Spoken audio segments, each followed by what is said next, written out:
We all have a body, therefore God also has a body. Why, when you have a head, God should not have a head? Why, if you have 2 legs, God should not have 2 legs? Why, if you have a stomach, God should not have a stomach? Actually, we are made after the image of God. Means His material nature copies a form called human being, which represents the ultimate form of God. But of course, His stomach and His legs and His head and His arms and His eyes are, first of all, eternal. Second of all, it's immortal. He has an immortal body. Then, He is completely beautiful. So beautiful that you cannot imagine how beautiful it is. Just imagine a person who is so beautiful that all the beauty in the world comes from this person. This person is God. So today I'm starting episodes about writings which I made over the years, and I want to feel completely free in the way how I post or how I contribute or how I form these contributions or broadcast or podcast is also described as podcasts. The main thing of the whole writings about the whole contributions is to make clear that, or to establish that the Loveform of God is the original form of God, and that God is supreme in His form as Sri Allah, Sri Krishna. I hope you will like these contributions and enjoy them. Thank you very much. I grew up in an industry town. It's actually Leverkusen, which is famous due to the Bayer-Werke, means Bayer industry. They manufactured aspirin, for example, and many other pharmaceutical pills. I made a hell of a lot of effort. I sweated and brought it for days. All of this was born out of desperation. I sat there on the Sylvester Mountain in the Bergisches Land, how it's called in German, on a bench. Sylvester Mountain, that was the place where you look over the whole Rhine Valley. New Year's Eve, all the rockets fly up there, and the whole sky is then soiled with bright colors. My parents went up here with me for New Year's Eve, but later, for other reasons, I sat there and observed other things than bright colors in the sky. When I couldn't sleep, I cycled up there on my bike and stayed there until dawn. I listened and saw the city of the death awakening. The buses, the trains, and of course the cars. The everlasting hustle and bustle that never seems to end. The noise that you can no longer perceive through your modern glazed windows. A sea of light. Half the world is leisurely lit. And then it gets louder and louder. And you know, now they're going back to the factory and producing. And not just here, but everywhere in the world. They make tons of pills there, exactly those pills that they then swallow in the evening to calm down, because they believe that they will get their psychosis and illnesses and depression under control with these pills. But of course, not only pills are made, also weapons, machine, plastics, new smartphones, computers, rockets, satellites, surveillance systems. And I was able then to imagine everything with time-lapse, how all that industry and all that radioactive waste and exhaust furnace grow. Every second more technology, more newspapers, more posts, more likes, more stench, more volume. And we sit around here and are closed. We cannot longer hear the trees being felled or the animals screaming in the laboratories. The sun becomes darkened. The moon takes a beige color. The water tastes bitter, just like chlorine, full of chemicals. Another new Chinmay, another new plan for nuclear testing, an unstoppable flow of destructive activity. My family moved to this town, Leverkusen, when I was 8 years old. Actually, in my present incarnation, where I later realize that we are all imitation gods. And yes, that indeed everyone who is here is rebellious against the Supreme Personality of Godhead. In this incarnation, I copied something from the play, from the game, Leela of the Lord. Leela is an expression from Sanskrit which means play. So in this context, I later realized, when I was a little bit more realized, that I'm a perfect Kali Yuga imitation of what Sri Krishna had performed when he was on this planet. Of course, only in a mini, perverted way, because also when we later study Krishna Leela together, Krishna was appearing in Vrindavan, a little village, and later went to a town and lived the rest of his pastime in Dwaraka, which was a big town. So in similar way, in my perverted reflection self, I was living in a very beautiful village with my family.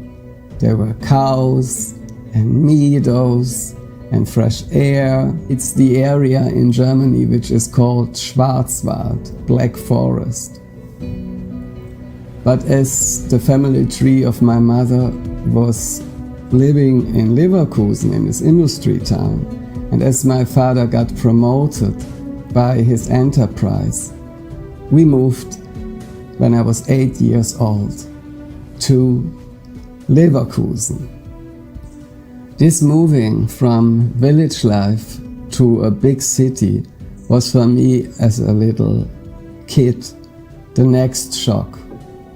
Actually, to be frankly to you, to speak openly, there was also of course a lot of suffering before I was born at all. Actually, my mother was not sure if she wanted to get me. One time she told me that when she was pregnant with me, she was actually jumping from a cupboard, from a cabinet.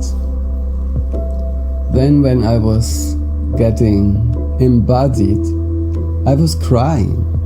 My mother told me recently, I was crying a lot. I was always crying. However, my grandma told me that the second words after mommy and papi, which I could speak, was bim bam. Always then, when we was passing with the car, my parents driving the car, a church, I was screaming Bimba. That time when I was growing up, that was also the time of the late hippies. One night, my parents they went to a musical, because that day my grandma was bringing us to bed and was taking care of me and my brother. So they told me, Mommy and Papi going to a musical. So that musical was a special musical. It was the musical Hair. And inside of that musical, there was the Hare Krishna Maha Mantra. It was the story of a soldier who was called from the American state to fight for the USA in the Vietnam War. But before he comes to the camp, to the army camp, he meets some hippies. Hippies who experimenting with mantras, with drugs, with new philosophies. So in these days, short before he's coming to war, they exchange thoughts and philosophies about the meaning of life. And as Srila Prabhupada, the spiritual master of my later spiritual master, had come to New York and chanted the Hare Krishna Maha Mantra, that Maha Mantra was finding its way on the album, on the CD of this musical. And the soundtrack of this musical had a good place in my children playlist. And there's existing somewhere an old movie with me and my father with raised arms dancing to the Hare Krishna Maha Mantra. But what I wanted to share earlier is that it was a shock for me, coming from the village life which I had experienced as a little boy to the industry town of Leverkusen. The children in the school there had a dirty language. There it was custom to speak about the private path of a boy and a girl and use all kind of bad language, this strong language, you know what I mean. I was raised up so-called heel world and then got shocked waking up in a world of Kali Yuga reality.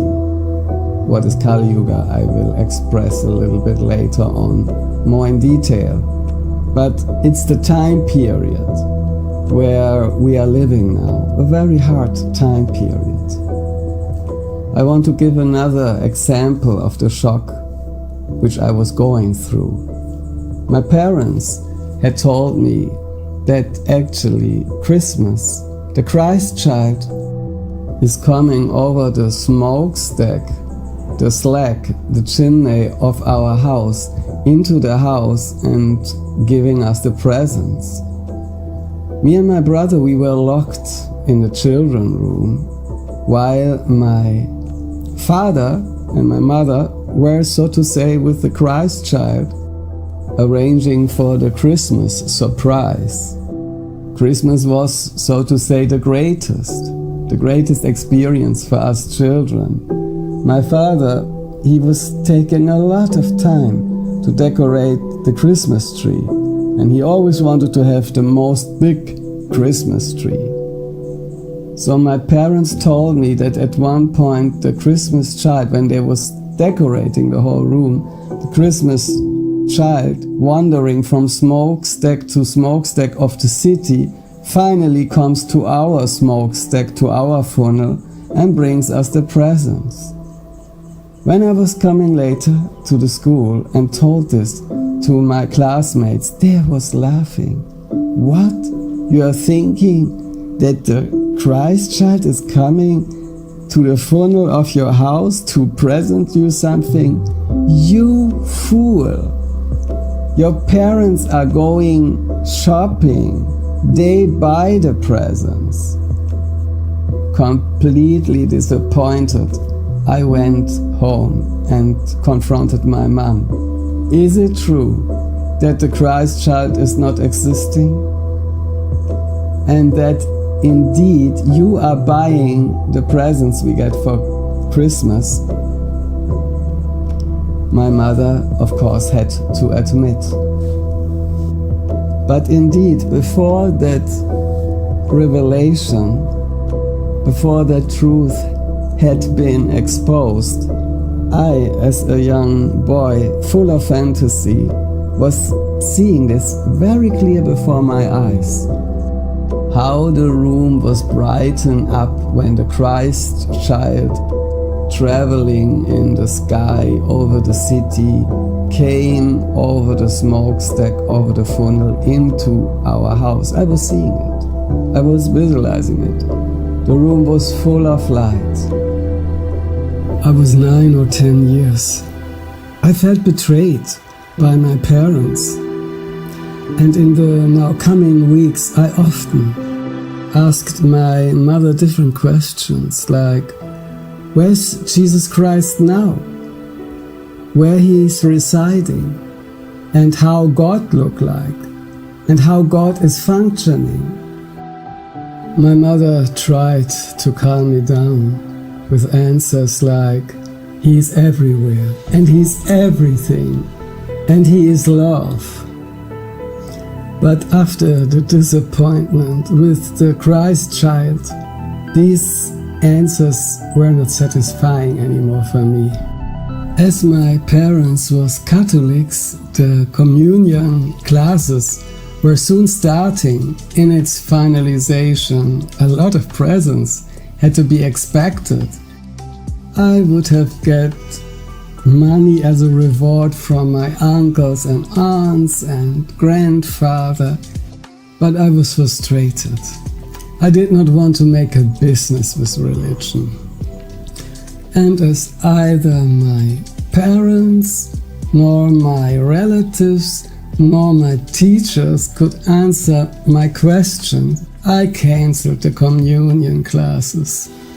I rather preferred to go to football training, which by accident was falling on the same day like the classes. And I laughed about my brother. I said to him, you forsell your soul. You make it for the presents.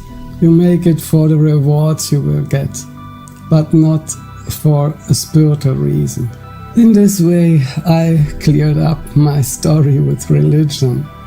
I stopped to pray to a personal God, like I had done since I could think, means since I was a little boy.